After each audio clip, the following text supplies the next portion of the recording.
It's January, and at statnews.com, that means just one thing. It's time for the John Pierpont Morgan Sr. Healthcare Conference in San Francisco 2026 edition. It's JPM, the biggest week in biotech. Deals are made, mergers merge, acquisitions are acquired, things of that nature. So what could the Westin St. Francis in Union Square have in store for us at JPM26? I'll chat with some stat colleagues about just that in this week's status report.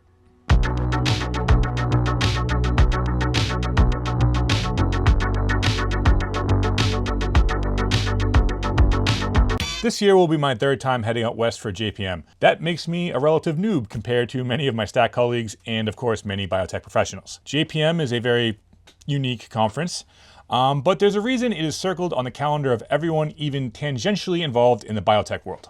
To get a sense of what to watch for at this year's JPM, earlier I chatted with stat reporters Allison DeAngelis and Damian Garde. But first, Stats Report is a weekly video series from Stat. Every week we bring you the biggest news in biotech, pharma, and the life sciences. I'll be in San Francisco next week doing video dispatches from JPM26, so please like and subscribe if you want to keep tabs on what's happening in Union Square. And Status Report is now on Instagram. You can follow us there at Status Report IG. And please do, we have 2 followers so far, which are Stats main account and me. Okay, let's talk to Allison and Damian. So Allison, big news can and often does break at JP Morgan. Is there anything in particular you're keeping an eye on, like rumored deals or acquisitions or anything like that? I think we will definitely this year see a couple of M&A announcements. They usually come out, you start hearing little inklings of them on Sunday, the Sunday before the conference actually starts, usually confirmed by Monday. JP Morgan kicks off the year, and so it's usually a good opportunity to announce deals, and you have all these pharmaceutical companies, the big pharma companies that kind of come in and lay out their plans. So they love to have an acquisition to discuss. Plus, we had a really vibrant M&A year in 2025. We had another good one in 2024, and pharma companies have a bunch of patent cliffs that are coming up, so they need to make deals and fast. Oftentimes companies will strategically time their negotiations and eventual announcements of major deals for JP Morgan just to capture the attention of the rapt audience that exists there.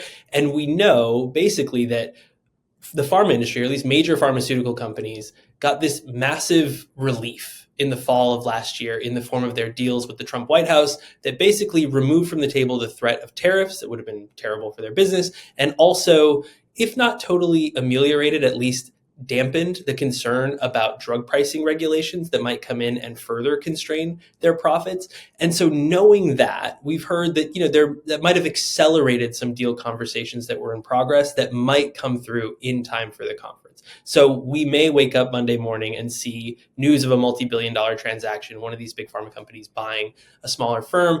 The thing I would caution people about is that if that doesn't happen, it doesn't necessarily correlate to what the year ahead will hold. Like, there are a million reasons things get delayed or pushed back in the world of mergers and acquisitions. And I think sometimes there is this almost like cargo cult mentality among biopharma people that the amount of dollars in transactions announced at JP Morgan somehow has this like pixie dust magical effect on the year ahead. I haven't done the analysis, so in fairness, someone ought to. I don't think that actually is true. This time last year, it felt like people were still kind of discovering that China was a force to reckon with in the biopharmaceutical space. That was something that heading into the conference, and I wrote about it last year, everybody was talking about China and the drugs that were coming out of China and all of the deals, and the prices were good, and what that meant for United States companies.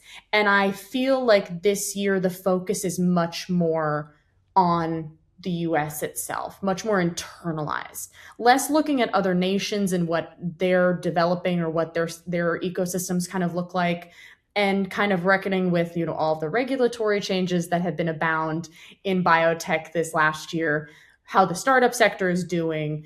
AI, I think, is going to be a big topic of conversation this year. It just continues to ramp up within the industry. And there are a couple of companies that have pretty, audacious claims about AI and what it can do, and a couple of companies that are kind of getting started up. So that will be something to watch for sure.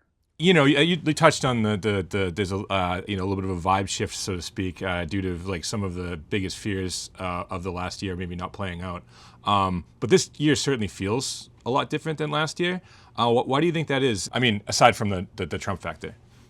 Yeah, no, 2026, bizarrely enough, it's a great time to be a major pharmaceutical executive. Now, arguably, they have private jets and considerable salaries, so it's always a good time. But in the context of all of the anxiety and Sturm und Drang of 2025, when there was this really, I think, legitimate fear that the White House, the United States as an apparatus, had mobilized against pharma. From Trump down to the FDA, everyone seemed to have their knives out for the drug industry, which has knock-on effects for all the way down the value chain. If pharma companies are too scared to spend money, then biotech companies have trouble raising money, going public, getting venture capital, all the way down to the attacks on the NIH and funding cuts for basic science. It looked like a really bad time for this entire ecosystem.